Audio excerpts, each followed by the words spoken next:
I now invite the President of the General Assembly, His Excellency Denis Francis, to address the Council. Excellency, you have the floor.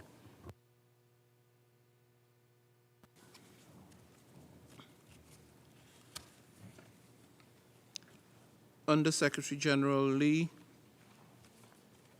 Mr. Vice President of ECOSOC, Excellencies, ladies and gentlemen. At the outset, let me express my gratitude to Your Excellency Tarek Ladeb, Vice President of ECOSOC, for your leadership in the preparations of this year's operational activities for development segment. I take this opportunity to also acknowledge the continued engagement of the Deputy Secretary General as standard bearer of the development pillar, manifested in her much-needed oversight of sustainable development at regional and country levels, where it matters most in terms of the impact on real people's lives. As we convene here today, let us recall that the SDG Summit Political Declaration adopted last September was a clarion call and a strategic plan of action to address the lagging progress on the SDGs. Notably, only 15% of targets are currently on track, prompting member states to reaffirm their support for the reinvigorated United Nations Development System, including enhancing the resident coordinator system and the joint SDG fund. It was both the imperative and indeed the urgency of galvanizing efforts towards achieving the SDGs that motivated me to also convene the General Assembly's first ever Sustainability Week last month, focusing on the critical sectors of debt, tourism, transport, infrastructure, and energy.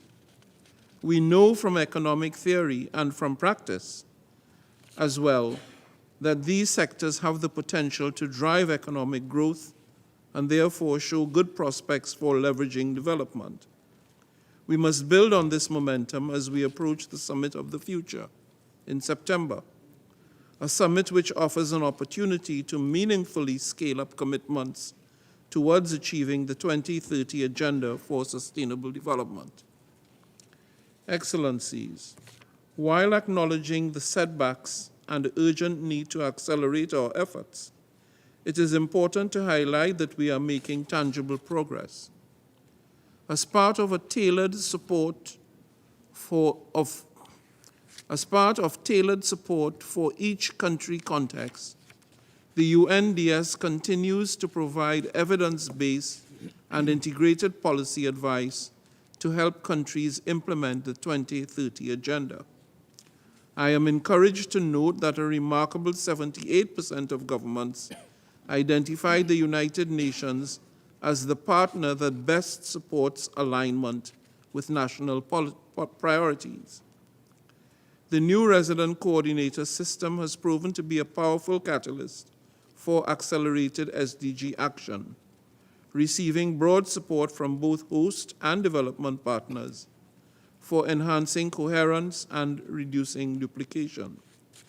Furthermore, I am pleased that the new cooperation framework closely aligns with national priorities, with 94% of governments considering these frameworks well suited to their needs and effective in addressing national priorities and SDG delivery.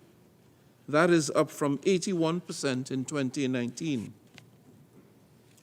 I would highlight that reports on the cooperation framework indicate enhanced coherence and complementarity among humanitarian, development, and peace-building activities. Furthermore, 98% of host country governments agree that the United Nations country teams have effectively strengthened capacity to help build resilience to crises, disasters, and extreme climate events.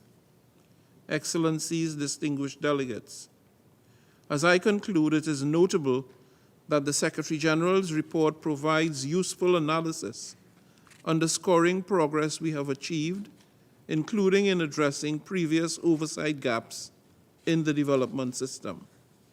For example, the system-wide evaluation office is now operational, undertaking independent evaluations to inform activities related to gender-based violence and development system reform. But going forward, improving the means of implementation must remain our paramount focus for accelerating the SDGs.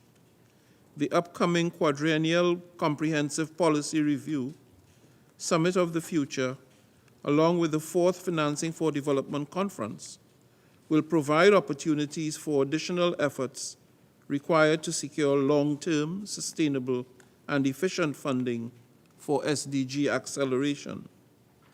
This will be critical as we map out UN system support for the SDGs through the 2025 to 2028 period.